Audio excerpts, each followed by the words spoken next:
when it comes to remaining grounded, I feel like you've spoken a lot about one of the main risks, I think, with psychedelics is if you don't remain grounded, if you do them excessively without trying to kind of come back and feel, like, I don't know a better word than grounded, then you can get people who become kind of delusional and have kind of sense of grandiosity. And I think you've been doing a really valuable contribution to the community by calling this kind of thing out. It can be kind of uncomfortable because you don't want to be, the mainstream world can be a bit excessively skeptical and fear mongering, but you manage to do that without, you're not coming from that place. You're clearly coming from a place of wanting people to access these things and have positive experiences, but not falling into the trap of thinking we have to just be relentlessly positive all the time. We can still hold people accountable. Yeah, so I think there's definitely an element of this kind of toxic positivity within the psychedelic culture, and I think part of it carries across from the kind of the hippie-esque sort of movement. And it is a little bit tricky to do those kind of things where you kind of saying something which is going to be, is going to be perceived as negative at some point, because that's not a pleasant sort of feeling, and you sort of you want to try and be sort of tactful and sort of be compassionate, and certainly not feeding to my own kind of ego of just just dogpiling on somebody because they're saying something stupid, and it's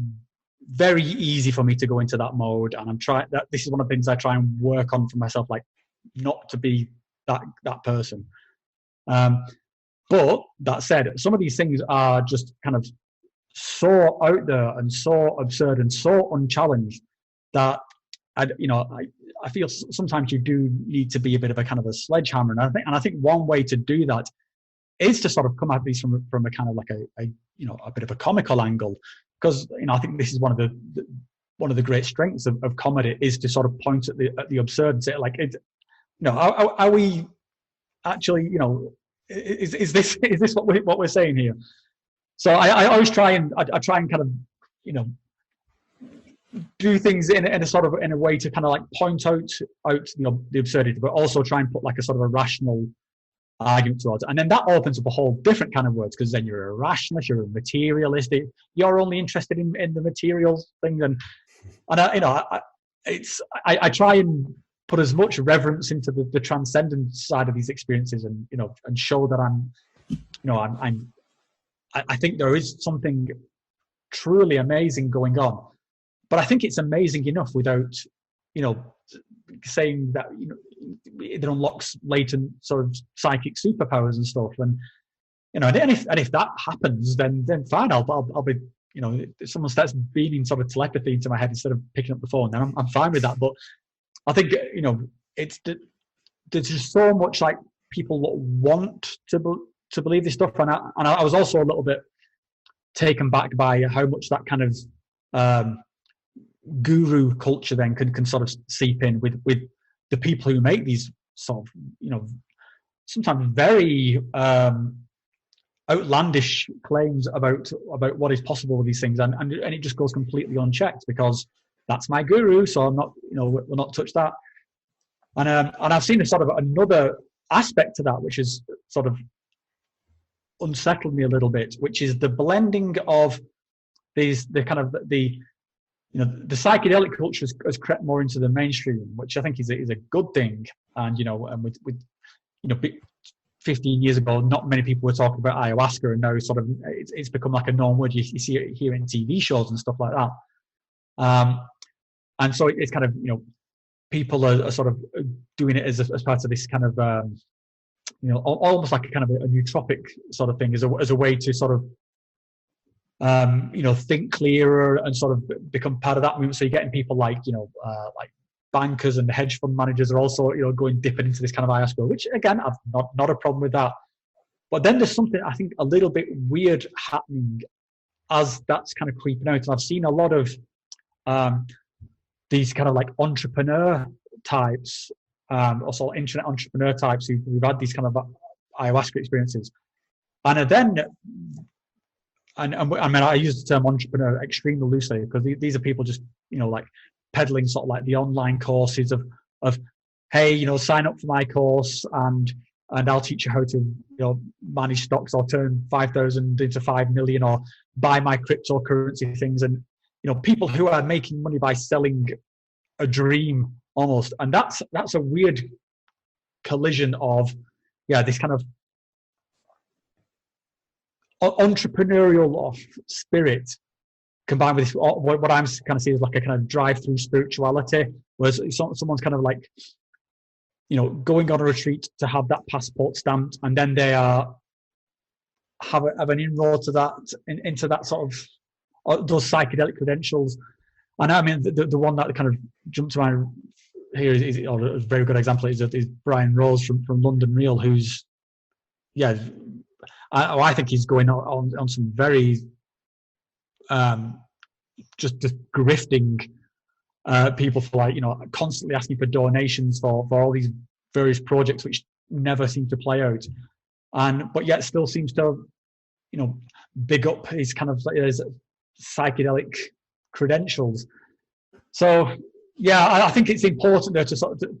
I felt it was something I needed to do, right, where I said, just let's look at this in a rational way, and whether it's like, some shaman who wants to sort of squirt water up people's noses as is, while they're in psychedelic trances, to sort of people claiming to have God powers, or to people who I just think are just kind of grifting the community. I don't see a lot of that going on, so it's kind of like a role I've kind of adopted. But I mean, it's almost like something I don't particularly enjoy doing, but I feel like it's sort of it needs doing almost. Yeah, no, I think absolutely does need doing. It's almost like, with psychedelics, that I guess they're part of, spirituality in general and stuff. You can think of them as like being inspiration, and you can come up with new ideas, and it opens your horizons. But then I think, skepticism and rationality and thinking about the world and being self-critical, all of these things are really powerful tools to then trim back whatever it is you've created. And that's the kind of, I think that's a wonderful way to live life, instead of just being a skeptic who's like, who won't go near any of this stuff, and you're kind of trapped in your skepticism, or someone who's fanatical and just has no interest in any kind of skepticism at all. And then unfortunately, we have a culture where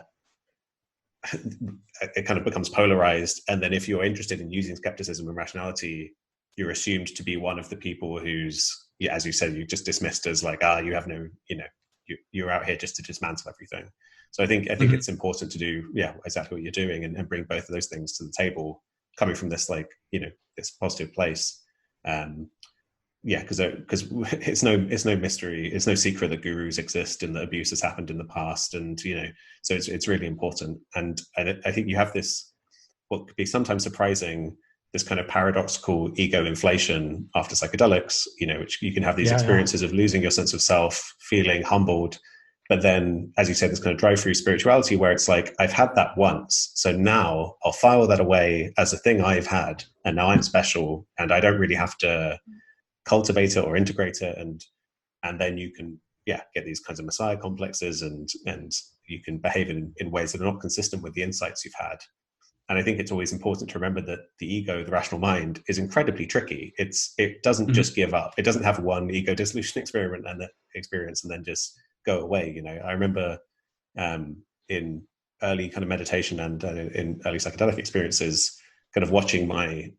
talking mind, my rational mind, and then it would kind of keep popping up again and again, and I would kind of wait for it to go away, and then there'd be a voice in my head being like, "Oh, thank God that guy's gone," like, thank God the irrational mind's gone. Then I'd be like, "Wait a minute, you're the rational mind, you're the voice in my head," and it's this constant kind of sneaking back in, and I think so I think that can absolutely play out, and if we don't hold each other accountable, it's not that we don't want to have a repeat of. We don't want people to have any reason to tear this stuff down, right, and ban it again if it's done irresponsibly. Well, I think this is what the great thing is about your channel is, James, because I mean, you've had these psychedelic experiences, and you've also got this this science background, and you've also got your own sort of theory on what is happening within these experiences. You're living mirror theories, but you're not stood there saying to people, this is how it is. This is absolutely, I know, you don't know, but I know, and this is how it is. And then with all that, then you're still going talking to all these people with their own theories. Like I loved some of the conversations that you've had this year with Donald Hoffman, and these are each one of these theories is like with your own. They're so well baked ideas, but again, no one's sort of planting the flag as though this is it, and if you don't believe this, you're completely stupid. I think this is the difference I see between someone like yourself and some of these people I'm talking about, is there's the real sort of, I think that the people who really are integrating this work and these experiences there's a level of humility to it, and the people who seem to me completely unintegrating, or there's just no effort of integrating the experiences, this, like you use the phrase ego inflation, it just goes through the roof. There's an arrogance and a kind of repulsive amount of ego to it. And then for someone like that to then have the nerve that if you challenge them in the slightest way on what they're saying, the first thing they will come back is it will, there's almost a playbook for it. First of all, yeah, you're a materialist. You're closed-minded. What you think you're enlightened. You think you're more enlightened than this person. And then the other one, which is coming out of the woodwork a lot recently, is well, you've just not done enough of this particular thing. If you need to go and do a big high dose of whatever substance it is, and then you'll get it. And I was like, oh, is this what we've come down to? Some kind of pissing contest of who's done the most of this substance? And yeah, I think that's kind of it's funny that people will accuse you of being closed-minded, because I see that as very closed-minded. It's very blind, follow the leader, unquestioning thing, and I think that needs dismantling. I think people, we need to really try and up the kind of the amount of critical thinking in the psychedelic community.